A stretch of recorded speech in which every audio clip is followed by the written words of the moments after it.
autolta herätti paljon kysymyksiä viime videolla ja nyt niin kysytään, jos saatais niihin kysymyksiin vastauksia. Kertovat vähän, että mikä tää peli on. Eli samainen Audi on uudestaan testaamassa, niin kertovat vähän autosta sitten tarkemmin, että mitä ja minkälainen on.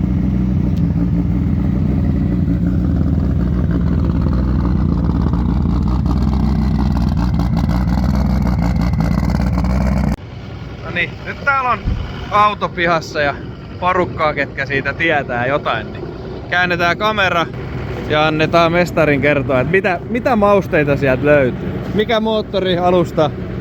Kerro.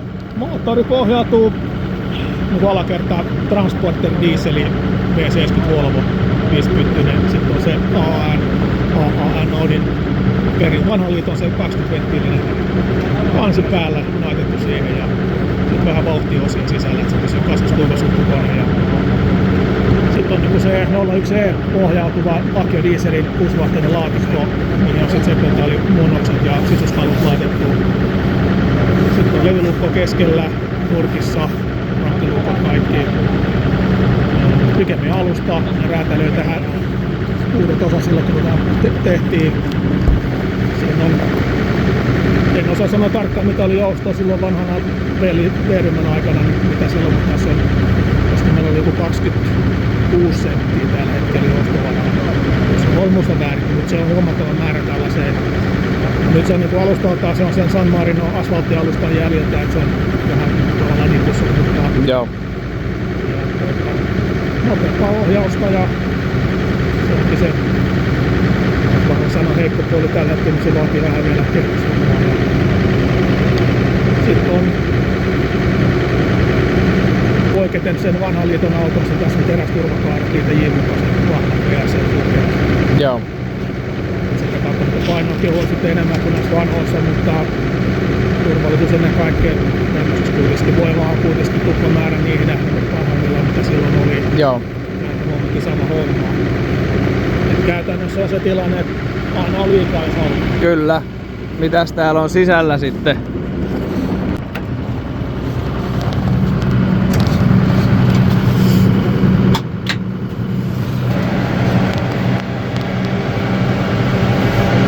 Haltekin moottorin ohjaus ja systeemit. Se on R5, mikä ohjaa kaikki toritoimintoja, moottorin vaihtoehtojuttuja, kämpäällä juttuja, sitten iPadin näyttöön, monta sivua, rattia päällä ohjattua. Joo. On hyvä määrä toimintoja, mitä pystyy aika vapaasti tekemään itse siitä tarpeen mukaan. Joo. Se on niin mieli rajaa enemmän kuin rautamasta. Kyllä. Tiedonkeruut, systeemit, nähdään kaikki mitä tapahtuu. Se on näytössä oma tiedonkeruu ja ohjaalaitteessa. Siinä on hyvät mausteet siellä päässä. Joo. Ja tosiaan niin kuin sanoit, Bikemin alusta. Eipä juuri näy on niin ahdasta, mutta Bikemin alusta ja oliko tää nyt, kun on ollut paljon kyselyä, niin alkuperäinen se short wheelbase kori? Tehty Ruotsissa tää kori. Niin lyhennetty. Sitten se tehtiin Suomessa uusiksi vähän sen. Joo. Ei se on niinku replika se kori. Joo. Mutta sitten taas just se, että se on sitten ne vahvempi taas tähän leikkiin. Kyllä. Mahdollisuus pysyy elossa se liikenne. Nimenomaan. Hieno peli. Ja voimaa on? Kyllä, niin siellä on nyt ollut parhaimmillaan 4 numeroista. Nyt vaihdettiin pienempi kombinaatio sinne. Mutta kyllä siellä silti vielä se 800 korvilla on. Ja näitä monittu pyörii siellä 1000 nurkilla. Kyllä. Ja saadaan helposti sinne reilu 3 kiloa ahtoa sinne 4500 kierroksen. Joo. Se pitää sen hyvin sinne ylös asti. Siellä tänne oli laitetaan sitä R85 alkoholilla. Joo.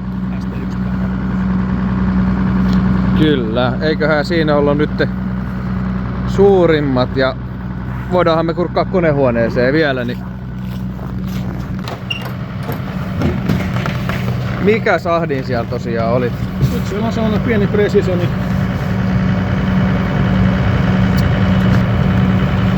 missään nimessä pieni ole, mutta siis verrattuna mitä siellä oli sitten. Kyllä. Sitten meillä on sumppusäiliö tässä edessä, lämmönvaihdin, missä jäähdytetään moottorista pois ennen kuin tulee säiliö kuumapuolelta. Jäähdytys takakontis. Sitten on vesi jäähdytetty hukkaporttiin. Iso välijäähdytin nokassa, mitä sinne mahtuu. Kyllä. Vähän kompromisseja tässä, mutta tää on kehitysversio. Niin joo. Kyllä. Kiitos paljon. Eiköhän siinä ole tietoa sitä tarvitseville. Keli on kyllä hieno. -23. Ja niin rata on aivan iässä. Ei siitä ei pääse niinku mihinkään. Aivan iässä. Vois luistella. Ihan viimeisen päälle.